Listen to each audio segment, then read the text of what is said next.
السلام عليكم ورحمة الله وبركاته. إن الحمد لله نحمده ونستعينه ونستغفره ونعوذ بالله من شرور أنفسنا ومن سيئات أعمالنا. من يهده الله فلا مضل له ومن يضلل فلا هادي له. أشهد أن لا إله إلا الله وحده لا شريك له وأشهد أن محمدا عبده ورسوله وبعد.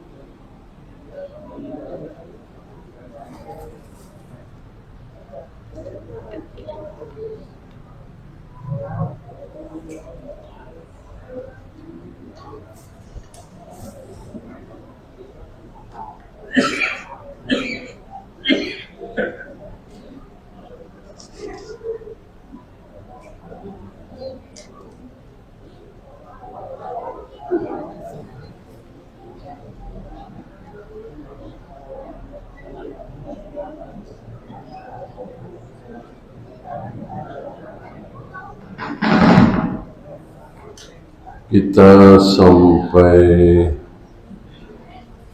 hadis Ummu Khalid.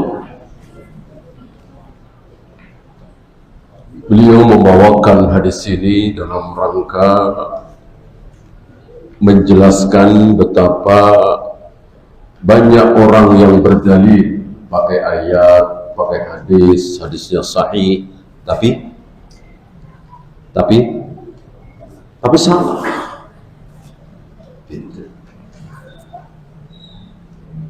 Termasuk dalil tentang Ummu Khalid. Jadi terakhir kita bahas bahwa Ummu Khalid ini salah seorang sahabat kecil ya, yang lahir di Habsyi. Antum tahu jihad hijrah pertama bukan ke Madinah tapi ke Habsyi, sekarang Ethiopia. Rajanya Raja Najasyi, dipimpin oleh Ja'far bin Abi Thalib. Nah, salah satu yang mengikuti hijrahnya Ja'far bin Abi Thalib adalah sepasang suami istri.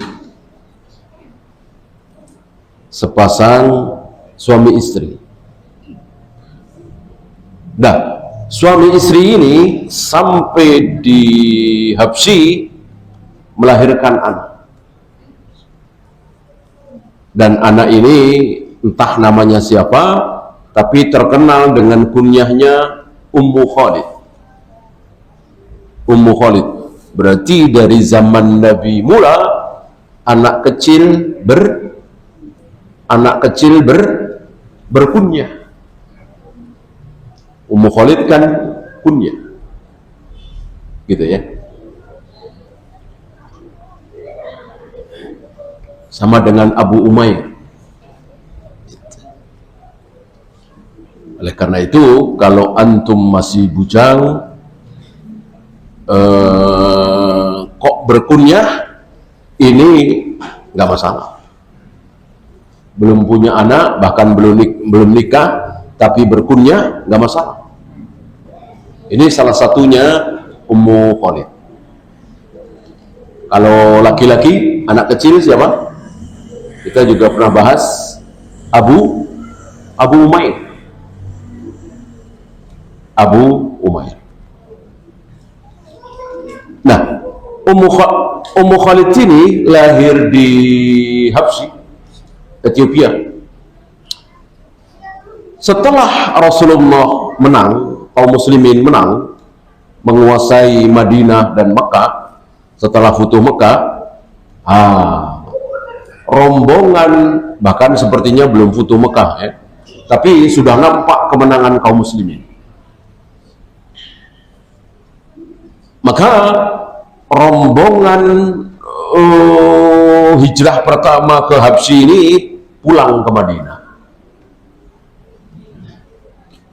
berkumpul bersama kaum muslimin di Madinah yang sudah banyak sekali, sudah ribuan. Ketika mereka berhijrah, jumlahnya barangkali belum sampai 100. Masih lemah kaum muslimin, masih puluhan atau mungkin belasan. Nah, ketika sampai di Madinah,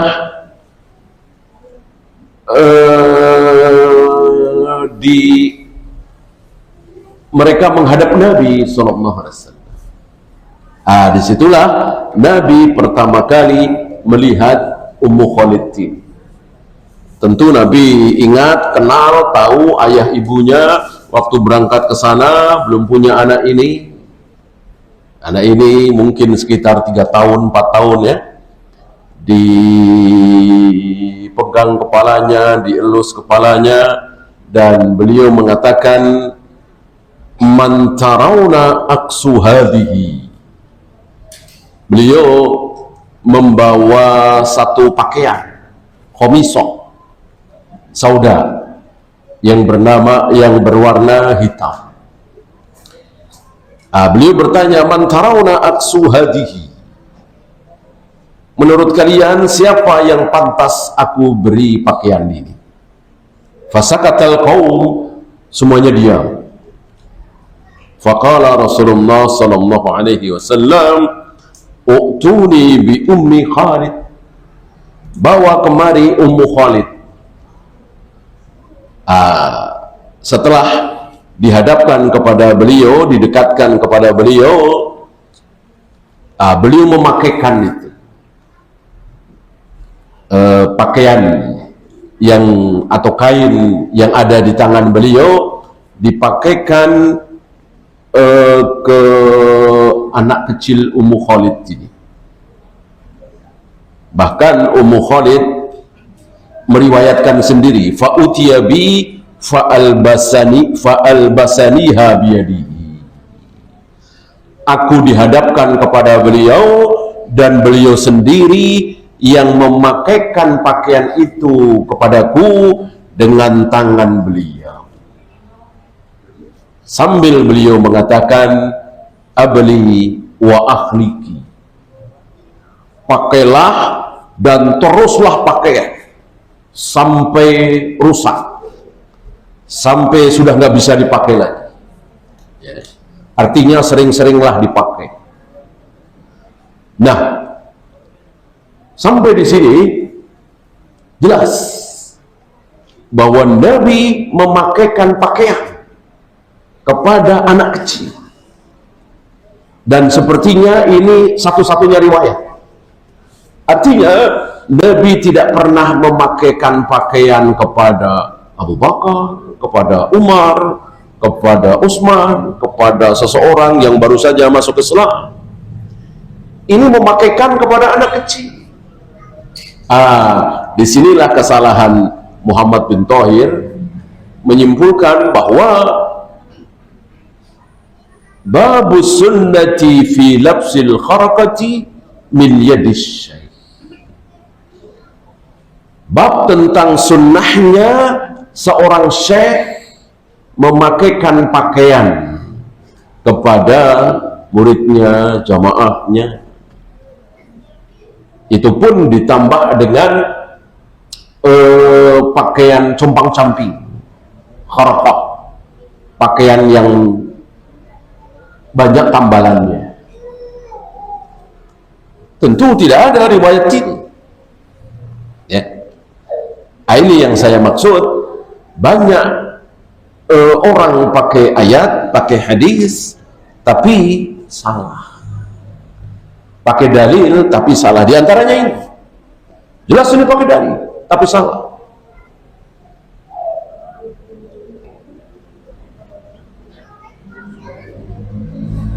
Seperti sebagian orang-orang hizbiyin, harakiyin, kita harus bergerak.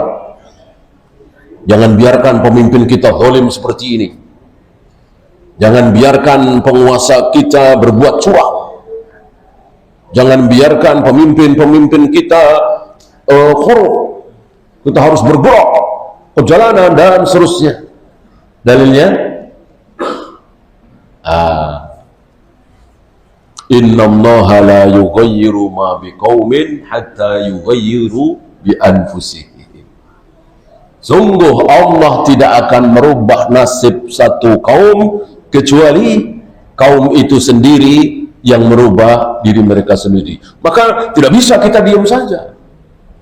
Pemimpin kita zalim, korup, jahat, nggak boleh kita diamkan. Kita harus turun ke jalanan, kita harus melakukan gerakan, kita harus bergerak. Dalilnya itu. Padahal maksud ayat itu, Allah tidak akan membuat satu bangsa, satu negeri itu baik, makmur, jaya, hebat, kecuali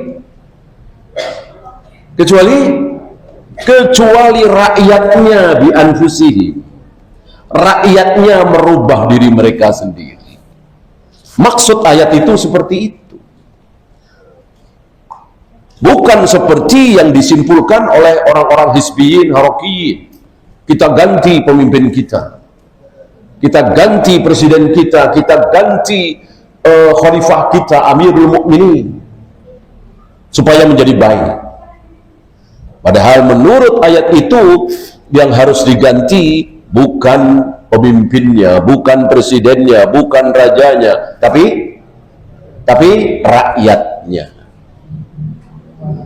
Rakyatnya yang males-malesan ganti jadi rajin, yang pada bid'ah ganti jadi sunnah, yang pada syirik ganti jadi tauhid, dan seterusnya. Rakyatnya yang harus berubah. Ya.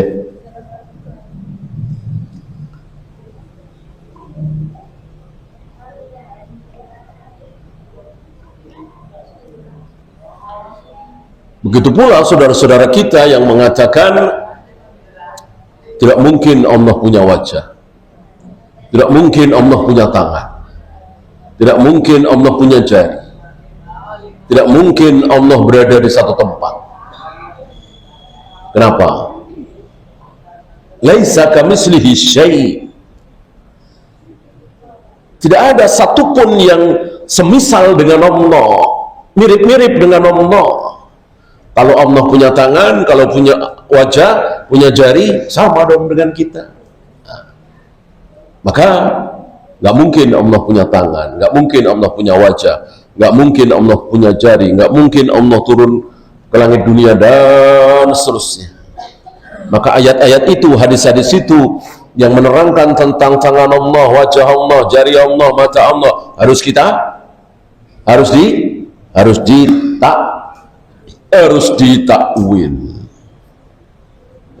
ditakwil. Sebab kalau nggak ditakwil berarti Allah sama dengan kita, punya wajah, punya tangan, punya jari. Mereka lupa bahwa ayat itu ada terusannya. Apa? Laisa kamitslihi syai' wa huwas sami'ul basir. Allah mendengar, Allah melihat. Lah kalau Allah mendengar, Allah melihat, sama dengan kita dong. Kita juga mendengar, kita juga melihat, sama.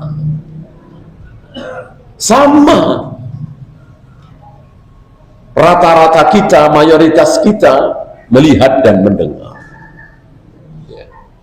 Mestinya kalau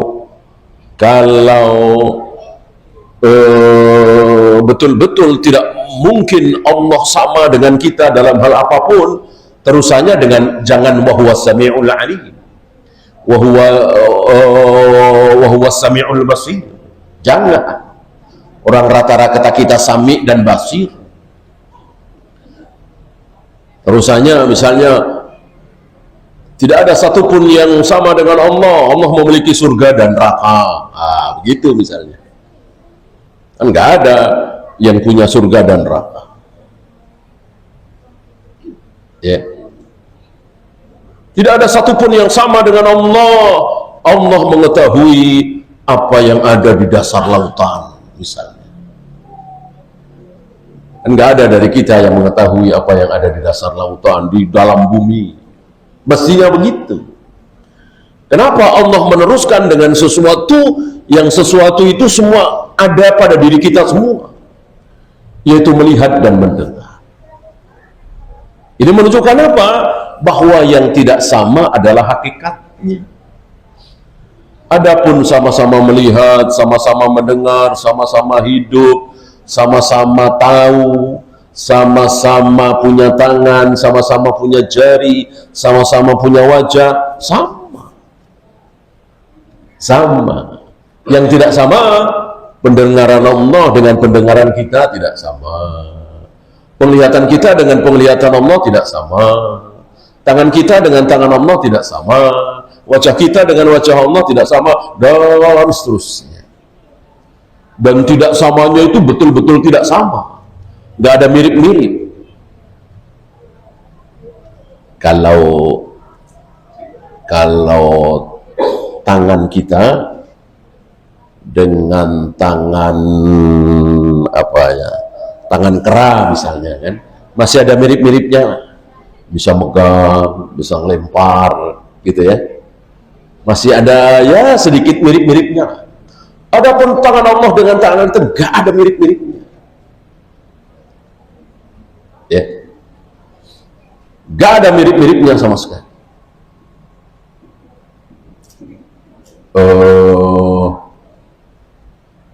Kaki kita dengan kaki gunung kan punya kaki ya, dan itu bahasa kita sehari-hari.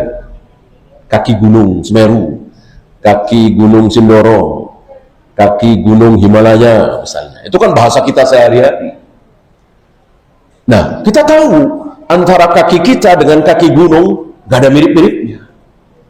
Kalau dengan kaki meja barangkali ya, kaki kita dengan kaki gunung gak ada mirip-mirip lah. Jari kita dengan jari Allah lebih nggak ada mirip-miripnya lagi. Adapun sama-sama punya jari, iya. Ya, ini contoh betapa orang yang pakai ayat, pakai hadis belum tentu benar. Ya, rata-rata ahlul bidah itu pakai ayat, pakai hadis, dan hadisnya banyak yang sahih.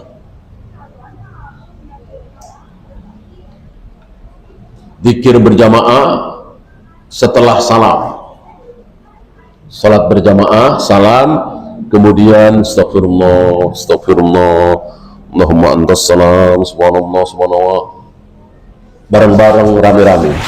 Ada dalilnya nggak? Ada hadisnya nggak? Ada. Siapa yang meriwayatkan ini?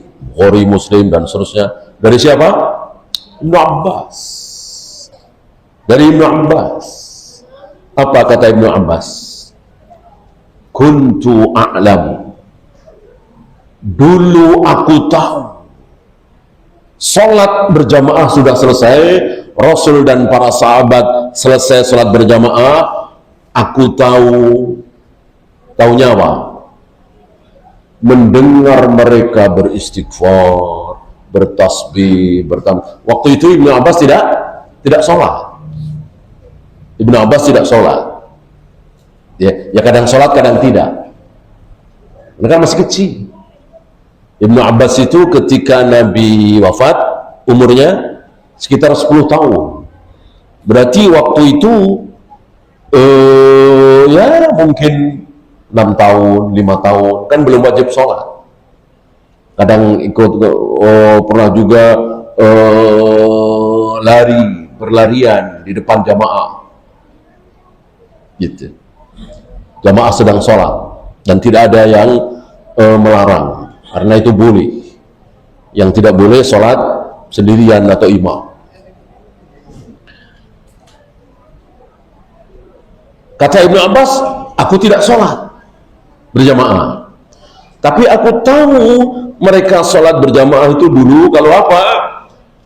Kalau terdengar suara mereka, kan mungkin sholat duhur, asar, bahkan maghrib, isya di rakaat ketiga, keempat kan ya sir ya. Nah, aku tahu sholat berjamaah sudah selesai ketika aku mendengar Rasul dan para sahabat bertasbih, bertahmid, subhanallah, subhanallah, alhamdulillah, alhamdulillah. Ini dijadikan dalil oleh saudara-saudara kita, berarti zikir berjamaah itu sunnah. Ini kata Ibn Abbas. Mereka lupa bahwa Ibnu Abbas pakai fi'il madhi kana, kuntu, karena dengan fa'il ana kan jadi kuntu. Jalastu, jalastuma, jalastum, jalasti, jalastuma, jalastuna, ya kan? Kuntu. Ini menunjukkan dulu waktu aku masih kecil, nggak ikut sholat berjamaah, aku tahu bahwa Rasul dan para sahabat selesai sholat berjamaah itu berzikir dengan suara keras. Kapan?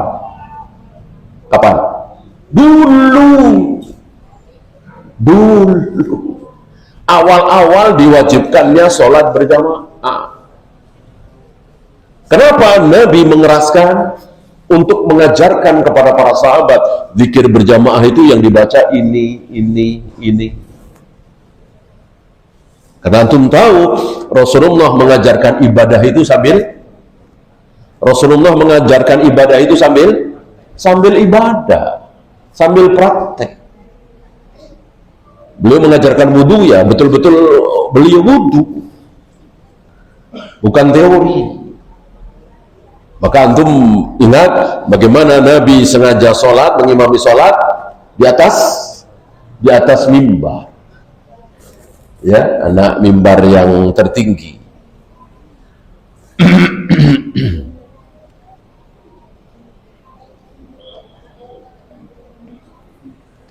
Beliau berdiri di situ, rukuk di situ, i'tidal di situ. Begitu mau sujud, beliau turun. Dan mudah turunnya karena memang ada anak tangga. Selesai sholat, beliau mengatakan, sengaja aku sholat di atas mimbar agar kalian lihat, agar kalian tahu bagaimana caraku sholat. Caraku sedekap seperti apa, caraku rukuk seperti apa, caraku i'tidal seperti apa. Jadi Nabi mengajarkan ibadah sambil ibadah. Nah, karena para sahabat umumnya betul-betul asli Arab, begitu Nabi mengucapkan tentu langsung faham, langsung hafal, langsung tahu maksudnya apa. Maka tidak perlu Nabi mentalkin satu persatu. Cara zikir pertama, ya, astagfirullah, astagfirullah, astagfirullah. Habis itu Allahumma antas salam, minkas salam. Ayo bareng-bareng. Gimana? Coba sebelah sini ulangi. Nggak ada begitu. Nabi zikir aja, astagfirullah, astagfirullah, astagfirullah. Allahumma antas salam, minkas salam. Para sahabat dengar, para sahabat faham karena memang asli Arab, dan para sahabat cepat hafal. Adapun ketika para sahabat sudah hafal, sudah faham, sudah tahu bagaimana zikir berjamaah, maka tidak keras lagi, tapi diam, sir. Makanya Ibnu Abbas mengatakan dulu pakai fi'il madhi kana kuntu. Setelah Rasulullah melihat, tahu bahwa para sahabat sudah hafal, sudah faham, sudah tahu, maka Nabi kembali ke akhir-akhir surat Al-A'raf itu. Wadhkur rabbaka fi nafsika tadarruan wa khifatan wa dunal jahri minal qaul. Berzikirlah dengan menyebut nama Rabbu dengan suara rendah, lirih. Wa dunal jahri minal qaul, bukan dengan suara jahar. Maka Nabi pernah baca doa iftitah, apa? Jahar. Nabi pernah membaca subhana rabbiyal a'la, subhana rabbiyal azim, jahar. Subhanakallahumma wa bihamdika Allahumma gfirli, jahar. Padahal kan nggak ada sunahnya membaca itu jahar. Kenapa? Karena supaya pada tahu pada hafal. Di antaranya Aisyah ketika mendengar Nabi membaca subhanakallahumma rabbana wa bihamdika allahumma gfirli ketika ruku, ketika sujud, Aisyah apa? Aisyah kaget. Aisyah kaget. Ya Rasul, enggak biasanya. Biasanya engkau ruku, sujud, baca subhana rabbiyal azim, subhana rabbiyal a'la, atau subuhun, kudusun. Kok ini ada bacaan baru? Subhanakallahumma rabbana wa bihamdika allahumma gfirli. Berarti Nabi jahar, terdengar. Kok ada bacaan baru yang selama ini belum pernah aku dengar? Dijawab oleh Nabi, Allah memberiku tanda. Allah memberiku tanda. Ketika tanda itu datang, maka aku ucapkan kalimat itu. Apa tanda itu? Dekatnya ajal. Dekatnya ajal Nabi. Setelah turun surat Al-Fatah.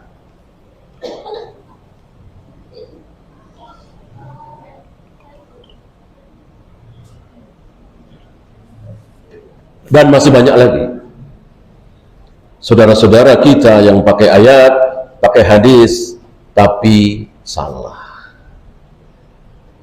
Yang sangat terkenal ayat la yukallifullahu nafsan illa wus'aha. Ayat ini sering dimaknai apa?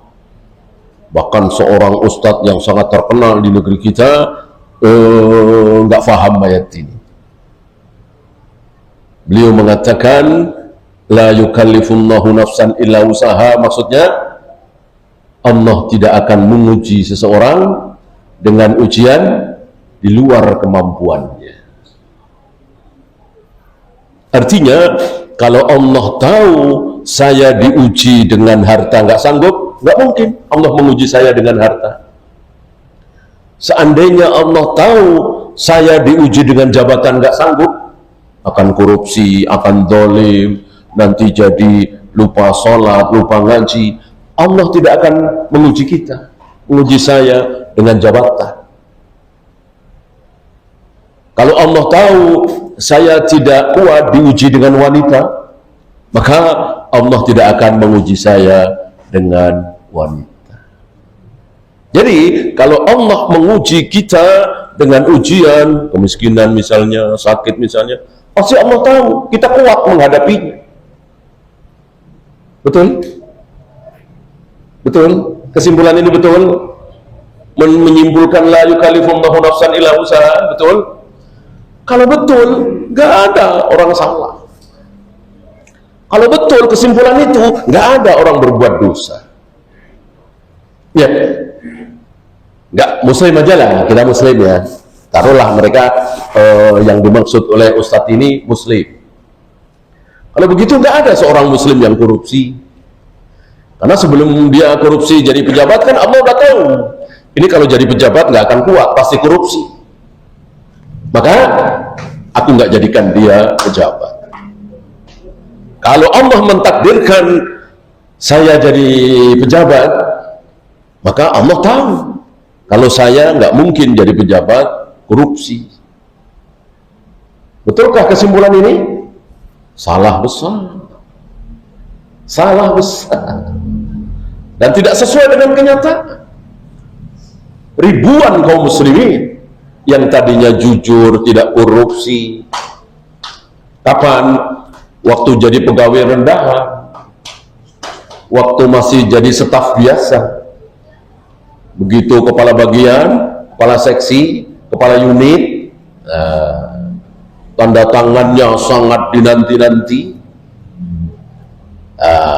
dia korupsi. Sholat masih, saum Ramadan masih, umroh sering. Berarti dia kuat apa tidak? Diuji dengan jabatan, ya nggak kuat orang korupsi. Kenapa Allah uji dengan jabatan pula? Berarti kesimpulannya ribuan kali, bahkan jutaan kali Allah menguji seorang muslim dengan ujian yang muslim itu nggak kuat. Terserah Allah. Terserah Allah. Disitulah Nabi mengajarkan, jangankan kita ya, Nabi aja tidak merasa kuat, maka Nabi berdoa apa? Dan itu perintah Allah, dan itu terusan ayat tadi, Rabbana wa la tuhammilna ma la taqata lana bih. Ya Allah, jangan uji kami dengan ujian yang kami tidak sanggup memikulnya. Kenapa? Kenapa Nabi berdoa seperti itu? Karena Allah sering sekali menguji seseorang, menguji seorang muslim dengan ujian yang muslim ini nggak kuat. Ya, antum lupa beberapa ustadz, tokoh Islam, rajin ngaji. Bahkan waktu itu ketemu saya di Masjid Raya Ngaji, ya, sebelum punya jabatan. Ya, sebelum punya partai, ya partainya waktu itu masih kalah. Begitu membesar, antum tahu,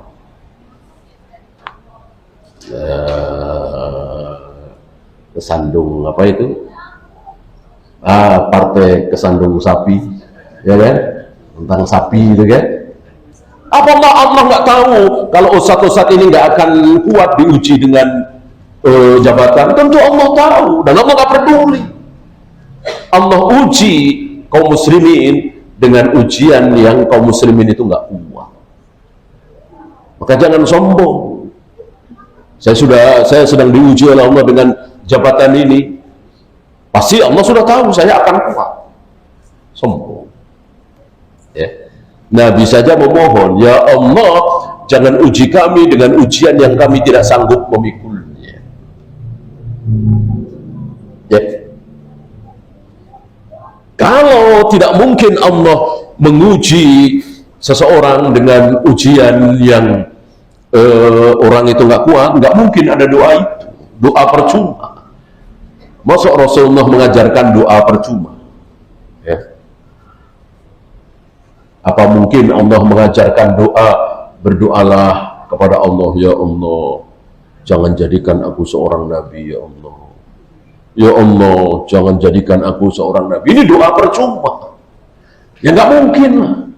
Nggak usah berdoa juga nggak mungkin ada nabi lagi setelah Nabi Muhammad SAW. Percuma. Ya. Doa tadi tidak percuma. Karena memang Allah bahkan sering sekali. Dan berapa kali kita diuji oleh Allah dan kita nggak kuat. Buktinya? Kita berbuat dosa. Ya. Sering sekali kan kita berbuat dosa. Lama ini selalu sholat tepat waktu, berjamaah, belum diuji oleh Allah. Akhirnya diuji oleh Allah, dagang ramai. Luar biasa, untung besar. Mulai dah duhur masbuk, asar telat, maghrib deket-deket isya. Itu kan bukan 1-2 seperti itu. Apa Allah nggak tahu? Kalau si fulan ini aku uji dengan dagangan laris nggak akan kuat, tentu Allah sudah tahu. Dan Allah nggak peduli, orang terserah Allah. Ya. Nah, maka perbanyaklah berdoa memohon, ya Allah, jangan uji kami dengan ujian yang kami tidak sanggup memikulnya. Ya.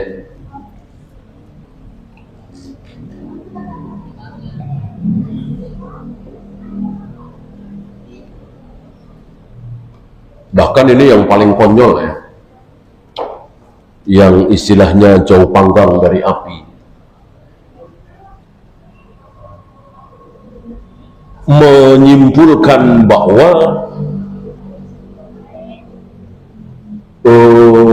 Nabi puasa Senin Kamis, terutama Senin ya, itu ketika ditanya, ya Rasul, kenapa engkau puasa hari Senin? Dijawab oleh Nabi, karena hari Senin itu adalah hari kelahiran. Sampai di sini nggak ada apa-apanya. Oh ya udah, para sahabat, para tabi'in, atba'ut tabi'in, terus sampai tahun 300-an sekian ya, akhir abad ketiga, awal abad keempat, baru ada yang menyimpulkan bahwa kelahiran Nabi sunnah dirayakan. Itu pun kan akhir-akhir ini dengan memakai dalil itu.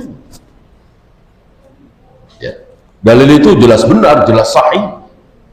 Semua orang tahu bahwa Nabi puasa hari Senin karena hari Senin itu hari kelahiran beliau.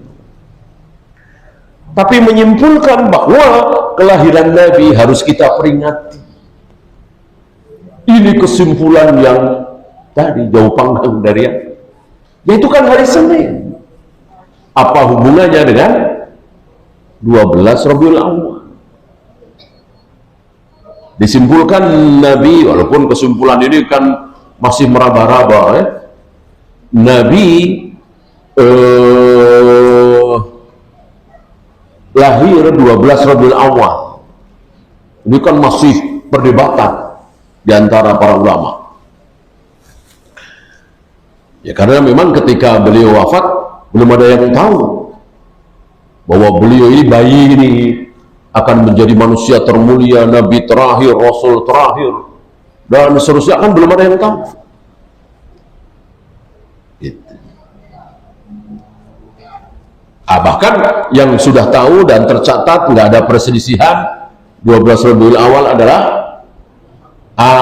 wafatnya beliau. Karena ketika beliau wafat semua orang tahu semua.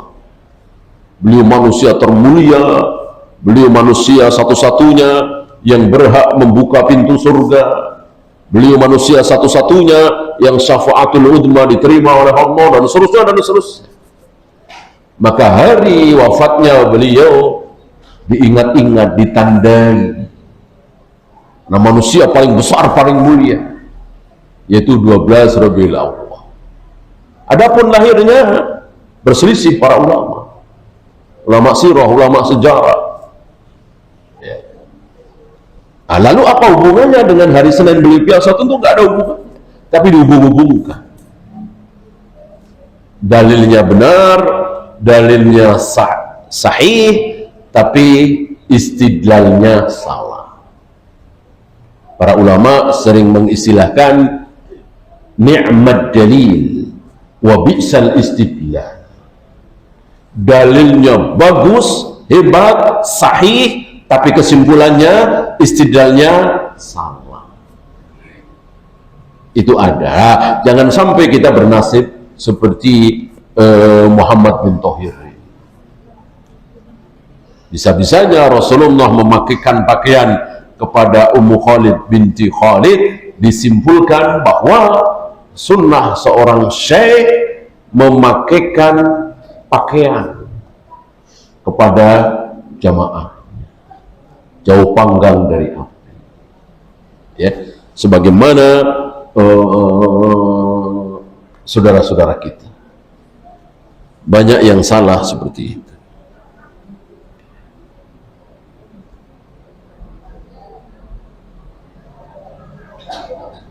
Ya, silakan adzan dulu. Wassallallahu ala Muhammadin sallallahu alaihi wasallam. Akhiru da'wana alhamdulillah.